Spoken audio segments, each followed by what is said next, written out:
Coming up this week, all the latest Premier League games, but we focus mainly on Manchester United's trip to the Etihad to play Manchester City.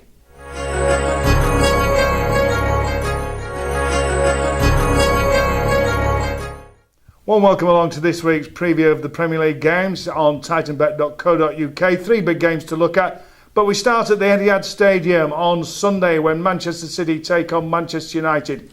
Whoever loses this game, it could well be crisis time. City know that Chelsea are playing Queen's Park Rangers on Saturday. They can't afford to drop any points against the United side, who maybe got something out of that Chelsea game more than just a point.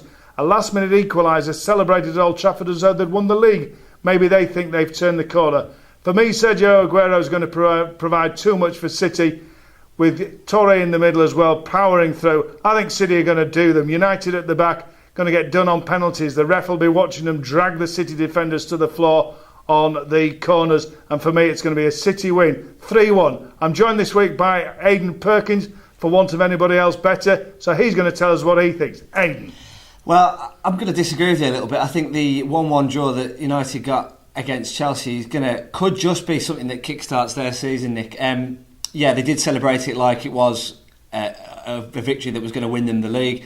And they are obviously susceptible to defence. But City weren't great last week at West Ham.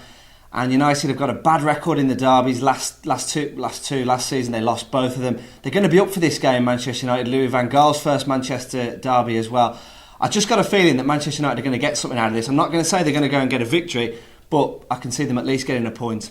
Right, well, we'll wait and see. Of course, tipped up me, Manchester City, to lose last week at West Ham. There you go, keep an eye on that. Saturday lunchtime, Newcastle are at home to Liverpool.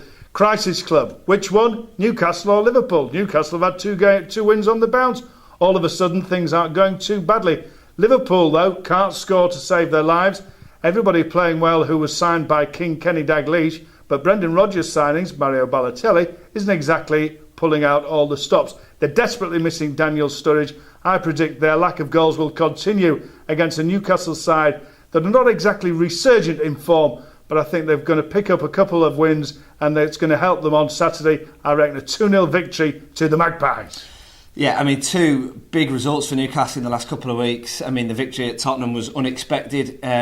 Liverpool are struggling to get going. There's no doubt about that at all.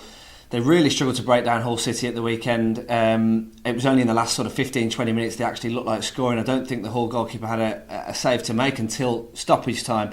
So you do fear for Liverpool going forward. Mario Balotelli is really struggling, whether or not it's his lack of movement, his lack of goals. Everything about Balotelli at the minute, it just hasn't worked for him. It hasn't worked for Liverpool. And Newcastle will be going into the match full of confidence. 2 wins unexpected. I would expect better from Liverpool than after they showed against Hull, but I'd have to agree that I think a home victory in Newcastle would be good value to get in this game. And Liverpool usually are the favourites going into matches, but you'll probably get a good bit of value in Newcastle at home. They've got a good record against Liverpool in these games as well. Newcastle victory for me as well. Moving on to Monday night's game, Crystal Palace take on Sunderland. Sunderland in something of a crisis at the moment. Gus Poyet's men conceding 8 at Southampton. They conceded 2 against Arsenal. Hapless mistakes at the back from Sunderland. They could do with cutting that out. They can't do that at the moment. Adam Johnson, the Sunderland winger, says it's a must-win at Palace. I just can't see it happening. Neil Warnock's side look tight, organised. They know what they're doing. Julian Speroni back in goal for Palace. I see a Palace win, maybe 2-3 goals to 0. Nothing for Sunderland.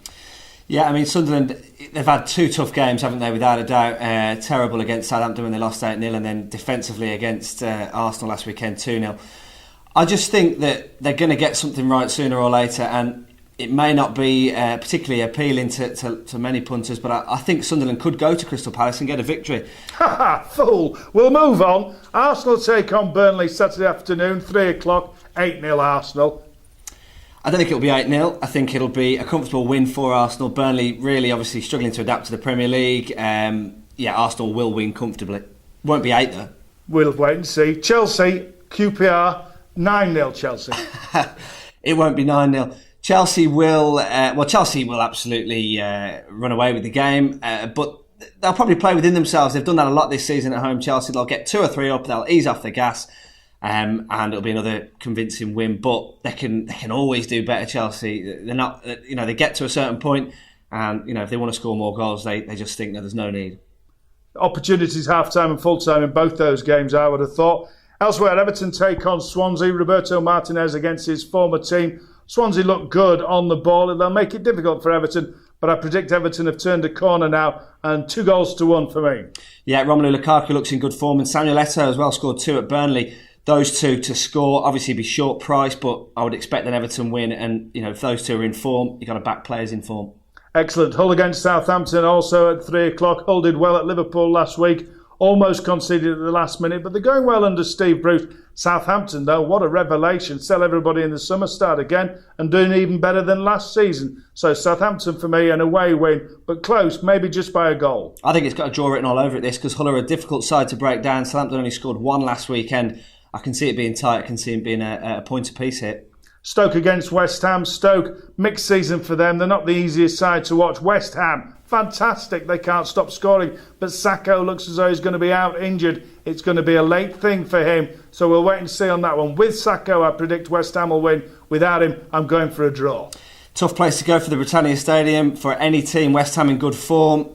Again, I can see a draw in this one. Leicester take on West Brom at the King Power Stadium. That win over Manchester United for Nigel Pearson's men seems an awful long time ago. West Brom just beginning to find their feet, certainly if they play with 2 up front. If they play in a diamond formation, it doesn't seem to work for Alan Irvine's men, but 2 up front seems to be a lot better. I'm going for a dull 0-0 draw, though, in this one. Well, I think West Brom can get another victory. They've been much improved in recent weeks. Probably a little bit disappointed with 2-2 last weekend, but Saido Berahino is a player who is absolutely banging form, and I think West Brom can inflict more pain on Leicester and get a victory at the King Power Stadium. Yeah, Berahino, if he partners at Ichibi. If he's on his own, forget it. Finally, Aston Villa take on Tottenham on Sunday afternoon, the 4 o'clock kickoff. Villa can't score a goal to save their lives. Tottenham, though, were mugged at home last week by Newcastle, booed off the pitch, so Mauricio Pochettino will be looking for his side to hand in a response to that game. So I predict Villa will again struggle for goals, despite the fact they've got some good forwards. I'm looking at Villa 1, Spurs 3. Yeah, I would go with a Tottenham victory. I would say that Villa, they haven't scored. They're going to have to score sooner or later. They have got Christian Benteke back. Manager Paul Lambert has said that he's going to take 5 or 6 games to get going. He could be someone worthy of backing for a goal, but I would also agree that it probably will be an away victory for Tottenham. 5 or 6 games, who gets that long? Anyway, that's your lot for this week. Don't forget to check out all your odds on Titanbet.co.uk, and we'll be back next week with a look at those fixtures.